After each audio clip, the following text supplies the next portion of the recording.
बिस्मिल्लाहिर्रहमानिर्रहीम, अस्सलाम वालेकुम, वेलकम टू द बीनर सलीम शो। इमरान खान साहब ने जो है अब अपनी एक और हिकमत अमली बनाई है।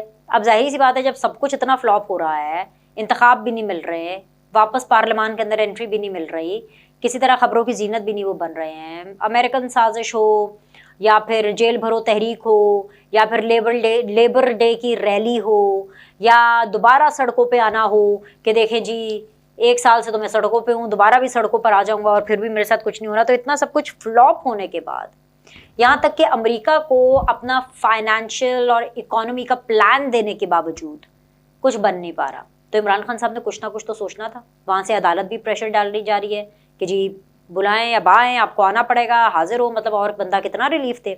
अब इन सारी बातों के बाद इमरान खान साहब ने भी तो अपनी एक हिकमत अमली बनानी है ना, क्योंकि इमरान खान साहब का सिर्फ और सिर्फ एक मकसद है और वो ये है कि उनको अपना बचाव करना है और उनको जो है मुल्क का वजीर आजम बनना है। ठीक है, अब इससे पहले कि मैं इस हवाले से उनकी हिकमत अमली आपको बताऊं, बड़ी मजे की खबर है मेरे पास, और वो इसलिए बड़ी मजे की है क्योंकि आजकल चल रहा है ना parliament versus chief justice of Pakistan या सुप्रीम कोर्ट वर्सेस पार्लियामेंट, कौन बालादस्त है कौन सुप्रीम है। यहाँ तक कि उनकी तनख्वाहें पुननी जा रही हैं, पैसे पुनने जा रहे हैं कि कितने हैं, कि जाहिर बात है जो पार्लियामेंटेरियंस हैं उनकी जो तनख्वाह है वो 1.5 से पौने 2 लाख रुपए के बीच होती है और पेंशन उनको कोई मिलती नहीं है। और उल्टा इलेक्शन लड़ने के लिए जो टिकट्स उनको मिलते हैं, जो इलेक्शन लड़के आते हैं, I am not talking about the people who come on the reserve seats, उनके तो करोड़ रुपए लग जाते हैं एक सीट के लिए, आप समझ रहे हैं। और वो इसलिए क्योंकि जाहिर सी बात है इलेक्शन कमीशन के ज़ाब्ते अखलाक की कैंपेनिंग के दौरान धज्जियाँ उड़ाई जाती हैं। ये कोई लाखों में इलेक्शन थोड़ी ना लड़ा जाता है, एक एक सीट करोड़ों की पड़ती है। और इसके बावजूद जब वो नेशनल असेंबली में आते हैं तो उनको तनख्वाहें मिलती हैं कोई 1.5 पौने 2 लाख रुपए। दूसरी तरफ जब आप मवाजना करें जुडिशरी में जजेस का, तो ये जो जजेस हैं इनको तनख्वाहें मिलती है मिलियंस में, मतलब 10-10 lakh, 11-11 lakh, like you know इस तरह। और प्लस पर्क्स मिलते हैं। पर्क्स क्या मिलते हैं? इनको स्टाफ मिलता है, इनको गाड़ियां मिलती हैं, फ्यूल होता है, यू नो ये सारे इनके शशके भी होते हैं साथ साथ। ठीक है, अब अच्छा इस शशकों के साथ साथ पेंशन भी होती है, और पेंशन वो होती है फौजियों की भी और जुडिशरी की भी मोस्टली, कि जो इनकी लास्ट टेक होम सैलरी होती है। मतलब फॉर एग्जांपल अगर किसी की टेक होम लास्ट सैलरी है 3 लाख रुपए, तो उसकी जो पेंशन है हर महीने वो भी 3 लाख रुपए होगी। आप समझ रहे हैं, एक एग्जाम्पल ऐसे मैंने दिए। तो ये जो मिलियंस में तनख्वाहें ले रहे हैं ना, उनके हवाले से बड़ी मजेदार खबर है। वो ये है कि जी 15 जून से 11 सितंबर तक समर वेकेशंस हैं। नहीं आप समझे स्कूल वालों की, नहीं नहीं नहीं नहीं नहीं, स्कूल गोइंग चिल्ड्रन की नहीं, ये समर वेकेशंस हैं, गर्मियों की तातीलात। ये हैं भाई जज साहिबान से मुताल्लिक, ये जजेस की हैं ताकि वो अपना फैमिली टाइम अच्छे से एंजॉय कर सके। अब उनको 3 महीने की छुट्टियां दी गई हैं। मतलब आप सोचें कि अवाम की टैक्स से इतने ज्यादा पैसे मिलते हैं और उसके बाद इन्होंने सियासत भी करनी है, और फिर इन्होंने रिटायरमेंट के बाद और मौजूदा सीट पर भी बैठ करके अलग अलग पॉलिटिकल पार्टीज को फैसिलिटेट भी करना है, वहां से भी बैकडोर से भी पैसे बनाने हैं, और फिर उसके बाद जो है ये 3-3 महीने की छुट्टियां भी लेनी है। अब वो अलग बात है कि chief justice of Pakistan are very honourable, उनकी ये सवाबदीद है कि अगर पाकिस्तान में कोई ऐसी सूरत हाल हो जाए हंगामी किस्म की, तो वो छुट्टियों में चाहें तो इन लोगों में से किसी को बेंच के लिए बुला सकते हैं। वरना भाई देखें, मैंने आपको बता दिया कि 15 जून से 11 सितंबर तक हैं मिलियंस में तनख्वाहें लेने वाले अवाम के टैक्स के पैसों से वो लोग छुट्टी करेंगे सर। तो अब देख लें कि जून से सितंबर तक अमन अमान होना चाहिए, क्योंकि 3 महीने की छुट्टियां। ये तो थी मजेदार खबर जो मैंने आप तक पहुंचाई। अब जरा आगे बढ़ जाते हैं, इमरान खान साहब के ऊपर हम बात कर लेते हैं। इमरान खान साहब को मैं सुन रही थी और इमरान खान साहब ने भी एक बड़ा दबंग ऐलान किया है, इतना दबंग ऐलान किया है आप तो वाकई कहेंगे जी सलाम है इमरान खान साहब आपके विजन को। हैं खुद घर से नहीं निकल रहे, खुद डब्बे से नहीं निकल रहे, खुद अदालतों में नहीं जाया जा रहा है। हर रोज इनका कोई ना कोई जो बयान है वो बदला होता है।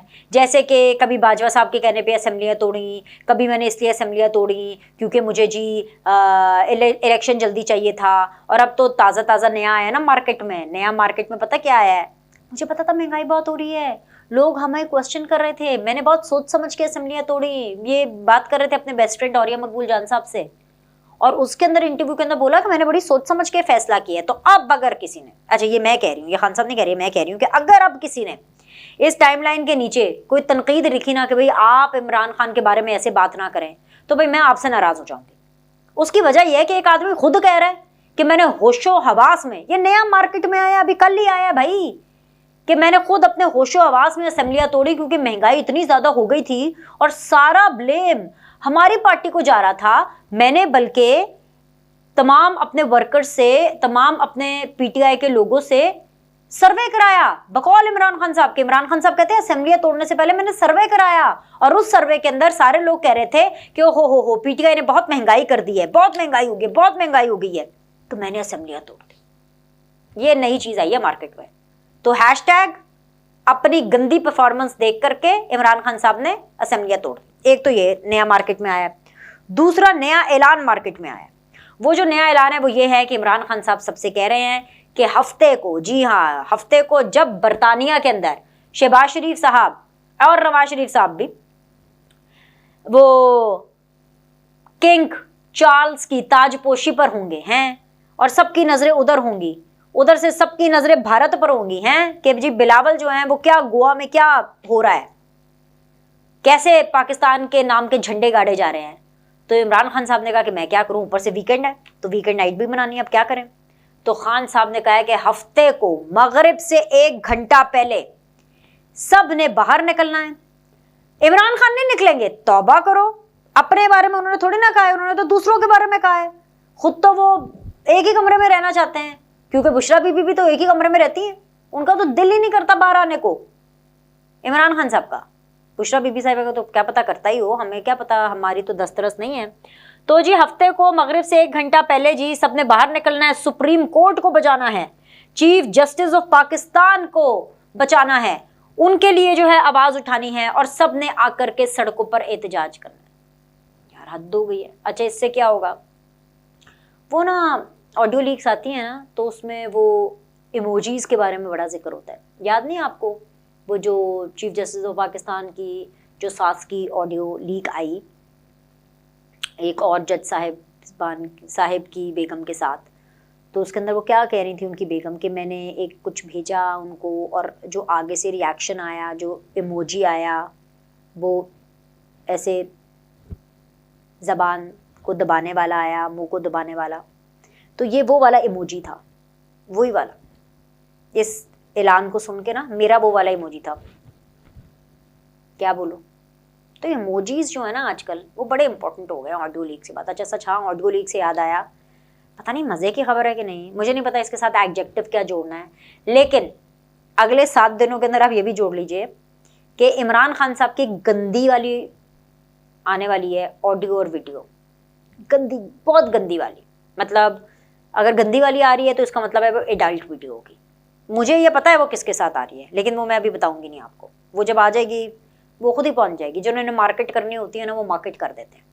लेकिन ये इसी हफ्ते के अंदर अंदर जो है एक वीडियो आने वाली है इमरान खान साहब की एंड ऑडियो, जो कि एडल्ट वीडियो एंड ऑडियो होगी, बल्कि गंदी वाली होगी। मैं तो कहती हूँ एडल्ट भी इसको नहीं कहना चाहिए, पता नहीं एडल्ट्स भी कैसे देख लेंगे, जिसके अंदर ऑफकोर्स इमरान खान साहब जो कंटेंट और जो मटेरियल प्रोवाइड कर रहे हैं वो ऐसा तो है नहीं कि वो किसी भी फॉरम पे चल सके, तो वो भाई वो तो लीक होने वाली है। वैसे मुझे ऑडियो लीक्स और फर्दर लीक से मुझे याद आया। अच्छा जी, ये 3 चीज़ें हो गई। चौथी चीज़, इमरान खान साहब जी अब क्या प्लान कर रहे हैं। इमरान खान साहब को अब ये प्लानिंग तो चल रही है कि जी आवाम को उन्होंने फिर से सड़कों के ऊपर लगा दी है कि जाओ जाके एहतजाज करो, मेरे बिहाफ पर भी करो, मेरी प्रॉक्सी लगा लेना है। Imran Khan present sir, no sir, not present, पर प्रॉक्सी मैं लगा देता हूँ, उसकी ये वाला हाल है उसका। तो अभी इमरान खान साहब के हवाले से ये खबरें गर्दिश कर रही हैं कि 5 ऐसे लोग हैं जिनको खतरा है। नहीं, इमरान खान साहब को तो खतरा है, इमरान खान साहब तो खुद कह रहे हैं कि मुझे खतरा है, लेकिन 5 और ऐसे लोग हैं जिनको खतरा है। और वो 5 लोग कौन हैं? शाह महमूद कुरैशी साहब हैं, मुराद सईद साहब हैं, असद उमर साहब हैं, फवाद चौधरी साहब हैं, और इसके अलावा जो है एक खातून है, और वो खातून जो है मुबैना तौर पर वो मुसर्रत चीमा हो सकती हैं, क्योंकि मुसर्रत चीमा साहिबा बहुत ज़्यादा ज़मान पाक में आजकल जो है वो लुक आफ्टर कर रही हैं चीज़ों को। मीटिंग्स इमरान खान साहब की जर्नलिस्टों के साथ, वर्कर्स के साथ, ये सारी जो इंगेजमेंट है ये मुसर्रत चीमा साहिबा कर रही हैं। बड़ी अच्छी ज़बरदस्त किस्म की वर्कर्स हैं। मैं तो सबकी ज़िंदगी के लिए दुआ करती हूँ, लेकिन इनकी ज़िंदगी को ख़तरा, और ख़तरा किससे है? ख़तरा किसी और से नहीं है बल्कि विद इन द PTI है, क्योंकि ये एक प्लान चल रहा है जिसके हवाले से सोशल मीडिया के ऊपर बहुत ज़्यादा गर्दिश हो रही है, और इसकी क्योंकि तरदीद नहीं आई है तो इसलिए एक दिन के बाद मैं ये आपके सामने इस वीडियो के अंदर इसको बात को नशर कर रही हूँ कि मुझे जो मज़ीद डिटेल्स मिली, क्योंकि जब ये चीज़ें लीक आउट होना शुरू हुई डिफरेंट ग्रुप्स में और डिफरेंट सोशल मीडिया प्लेटफॉर्म्स के ऊपर कि इमरान खान साहब खुद ही अपने लोगों पर हमला कराने की तैयारी कर रहे हैं ताकि कोई उनका भाव बढ़े, भाव इन द सेंस के लोग उनको इम्पोर्टेंस दें, इनको भी किसी ना किसी तरह से खबरों की जीनत बने और प्लस मज़ीद इनको लोगों की सिंपत्ति मिले। तो मैंने एक दिन लगाया, पूरे 24 घंटे मैंने इस खबर पर लगाया, इधर उधर फ़ोन घुमाए, लोगों से मैंने पूछा, तो किसी ने इस खबर की तरदीद नहीं की। इसके जो वर्जन्स है वो डिफरेंट है। मैं आपको दोनों वर्जन्स आपके सामने, एक दो वर्जन्स बल्कि रख देती हूँ, क्योंकि इसके 3-4 किस्म के वर्जन्स आए थे, लेकिन अभी जो जिन सोर्सेज के ऊपर मैं ज़्यादा बिलीव करती हूँ, मैं वो वाले 2 वर्जन्स आपके सामने रख देती हूँ जिनसे मेरी बात हुई। एक वर्जन तो इसका ये है कि ये 5 लोग हैं, मतलब जिनमें एक खातून भी हैं और वो मुसर्रत चीमा हो सकती हैं, क्योंकि यास्मीन राशिद साहिबा जो है वो उस तरह से एक्टिव नहीं है, वरना यास्मीन राशिद होती इस थ्रेट लिस्ट में, लेकिन वो मुसर्रत चीमा है। एंड असद उमर साहब है, फवाद चौधरी, मुराद सईद एंड शाह महमूद कुरैशी साहब। ये वो लोग हैं जिनको बेसिकली अंडर अटैक रखा जाएगा, अटैक इन द सेंस कि इनके ऊपर या तो अटैक कराया जाएगा और फिर मतलब इस तरह का अटैक कि जान को खतरा ना हो, लेकिन द पॉइंट इज कि इनको कोई चोट वोट लगे एंड समथिंग लाइक दैट, और फिर उसका एक इशू बनाया जाएगा। और ये अटैक जो है ये प्लान्ड होगा, जो कि पीटीआई के अंदर से प्लान किया जाएगा, सिर्फ इसलिए कि कुछ तहरीकें खून मांगती हैं। ये जुमला ज़मान पाक में बड़े लेवल पर कोट हुआ है कि जब जंगें लड़ी जाती हैं और जब तहरीकें चलाई जाती हैं और जब जद्दोजहद की तारीख चलाई जाए, जब आज़ादी की जंग लड़ी जाए, तो कुछ तहरीकें खून मांगती हैं। ये जुमला एज इट इज़ कोट हुआ है, वो जुमला मैं आप तक पहुंचा रही हूँ।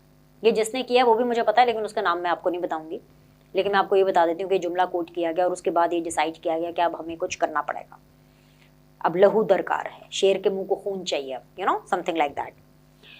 और दूसरा वर्जन जो इसका आया वो ये आया कि स्लो पॉइजनिंग की जाएगी, कि हल्का हल्का थोड़ा सा कुछ ऐसी दवाई या कुछ ऐसा इंग्रेडिएंट दिया जाएगा जिससे इनकी जान को खतरा होगा। गालिबन यहाँ से फिर मैंने 1+1 कर लिया, अब यहाँ से मैं आपको बता रही हूँ, ये मेरी सोर्स नहीं है, मेरी खबर, ये मैं आपको मेरी अंडरस्टैंडिंग बता रही हूँ कि जब मुझे ये बताया गया तो इसका मतलब है कि कुछ इस तरह की कार्रवाई की जाएगी जो कि नवाज शरीफ साहब के साथ दौरान जेल की गई थी, कि जिससे उनके प्लेटलेट्स कम हो गए थे, उनकी लाइफ अंडर थ्रेट आ गई थी, इस हद तक अंडर थ्रेट आ गई थी कि चाहे वो शीरी मज़ारी हों, चाहे वो यास्मीन राशिद साहिबा हों, जब वो पंजाब में थी लिटरली उन्होंने हाथ खड़े कर दिए तो उनके रोने निकल गए थे कि भाई ये बहुत हाई प्रोफाइल केस है, कोई डॉक्टर उनको पकड़ नहीं रहा है, तो नवाज शरीफ को हमें बाहर भेजना है। तो वो आर्टिफिशली बेसिकली, क्योंकि जेल के अंदर एक बहुत ही कंट्रोल्ड एनवायरनमेंट था और सब कुछ हुकूमत और इस्टेब्लिशमेंट के पास था। फौजी और बाजवा साहब उस वक्त मौजूद थे, फैज़ साहब उस वक्त मौजूद थे, बाजवा, फैज़ एंड इमरान खान, इन तीनों की मिली भगत थी। ये कुछ ऐसी चीज़ नवाज शरीफ साहब को दे रहे थे जिससे उनके प्लेटलेट्स गिरे, जिनसे उनकी ज़िंदगी को ख़तरा हुआ। अब वही जो मिलता जुलता प्लान है ये अपनी पार्टी के कुछ लोगों के ऊपर करने वाले।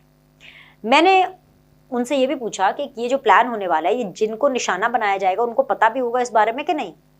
तो इसका मुझे जवाब मिला कि उनको इस बारे में नहीं पता। अब मुझे नहीं पता कि वो इस बारे में जिन लोगों के नाम आ रहे हैं, they are party to it, they are privy to it, उनको पता है कि ये प्लान करके ये होने वाला है या नहीं, लेकिन आइदर वेज ये बड़ा डेंजरस प्लान है। और अगर इमरान खान साहब को लग रहा है या पीटीआई को लग रहा है कि इस प्लान से वो कुछ हासिल कर पाएंगे, तो मुझे लगता है कि ये एक बहुत बड़ी बेवकूफ़ी होगी। लेकिन ये इमरान खान साहब का प्लान है जो मैं आपके सामने रख रही हूँ कि पीटीआई ये प्लान कर रही है। इसके अलावा अपने हवाले से तो जाहिर सी बात है एक पूरा बोर्ड बैठा इतने बड़े अस्पताल का जिसका नाम है शौकत खानम, और उन्होंने इमरान खान को अनफिट डिक्लेयर किया है। इमरान खान अनफिट हैं। नहीं, सियासत के आप लोग बिना पूरी खबर तो सुन ले, सियासत के लिए अनफिट नहीं, वो घर से बाहर जाने के लिए अनफिट है। बे पूरा बोर्ड बैठा, मेडिकल बोर्ड। अब अल्लाह भला करे, अब मैं क्या बोलूँ, मतलब शौकत खानम के अंदर वैसे तो किसी और बंदे को ट्रीट किया ही नहीं जाता, लेकिन देखो ना भाई, जब आप मालिक हो एक अस्पताल के, ठीक है, तो चाहे आपको कैंसर हो या ना हो, आपका ट्रीटमेंट वही अस्पताल करेगा और उसी के डॉक्टर्स करेंगे। अब उन्होंने कहा है कि भाई दूसरी सर्जरी भी हो सकती है क्योंकि टांग में सोजिश भी आ सकती है। अगर इमरान खान साहब ने रेस्ट नहीं किया तो इतने अनफिट है इमरान खान, इतने अनफिट हैं कि उनको मुकम्मल बेड रेस्ट जो है उनको डॉक्टर्स ने कर दिया। अब भला कोई उनसे पूछे कि खान साहब तो पहले ही कहीं नहीं जा रहे थे, लेकिन देखिए मैं फिर भी दुआ करती हूँ कि इमरान खान साहब को रूबाई सेहत करे, इमरान खान साहब जल्द अज जल्द जो है इन बैसाखियों से बाहर हटे। बाज़ लोग को आदत भी पड़ जाती है, सियासत में भी बैसाखियाँ, अभी हेल्थ का भी इशू है उसमें भी बैसाखी, ज़्यादा पता एक सपोर्ट लेकर के चल रहे हैं और मुश्किल होता है सपोर्ट के साथ चलना, इतना आसान नहीं होता।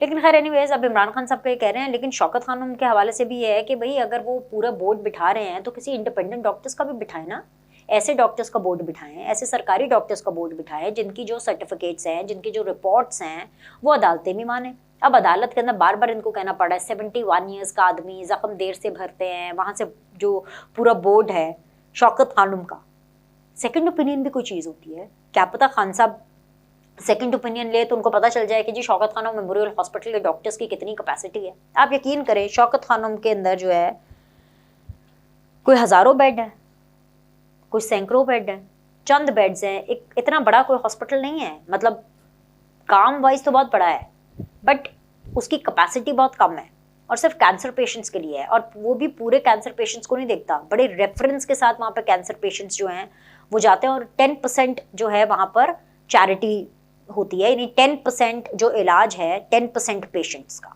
वो चैरिटी पर किया जाता है, बाकी सारे तो ऑब्वियसली पेड कैंसर पेशेंट्स होते हैं। अब वो डॉक्टर, अल्लाह माफ़ करे, इमरान खान साहब को कैंसर थोड़ी ना है, इमरान खान साहब की टांग का मसला है, उनको जिस तरह का डॉक्टर चाहिए वो शौकत खानों में अवेलेबल नहीं है, उनके बोर्ड ऑफ डॉक्टर्स में भी नहीं होगा, उनके बोर्ड ऑफ डायरेक्टर्स में भी नहीं होगा। लेकिन शौकत खानम ने कह दिया और इमरान खान साहब ने सबको कह दिया कि भाई बस ठीक है अब, लेकिन अदालतें कह रही हैं कि अगर अदालतें, मेरा नहीं ख्याल कि शौकत खानम की इस रिपोर्ट को और इसको मानेंगी, लेकिन ये है कि इमरान खान साहब ने ये प्लान कर लिया है कि उन्होंने बेड रेस्ट करना है, तो अब वो बेड रेस्ट पर है। अब वो टांग ऊपर करके बेड रेस्ट करें, दोनों टांगे ऊपर करके बेड रेस्ट करें, मुझे नहीं पता वो कैसे बेड रेस्ट करेंगे। तो हम सबको इज्तिमाई तौर पर दुआ करनी चाहिए इमरान खान साहब के लिए कि अल्लाह उनको जल्द से जल्द सेहत याब करे, क्योंकि उनका तो ख्वाब है, अभी तो उन्होंने वज़ीर आज़म बनना है और अभी तो उन्होंने बड़े काम करने हैं, और तो उसके लिए टांग का तो ज़रूरी ठीक होना बहुत ज़्यादा ज़रूरी है। तो ये सारी अपडेट्स थी जो मैंने आप तक पहुंचानी थी। तो लाइक करें, सब्सक्राइब करें। आपसे अगले द बीनर सलीम शो में मिलते हैं।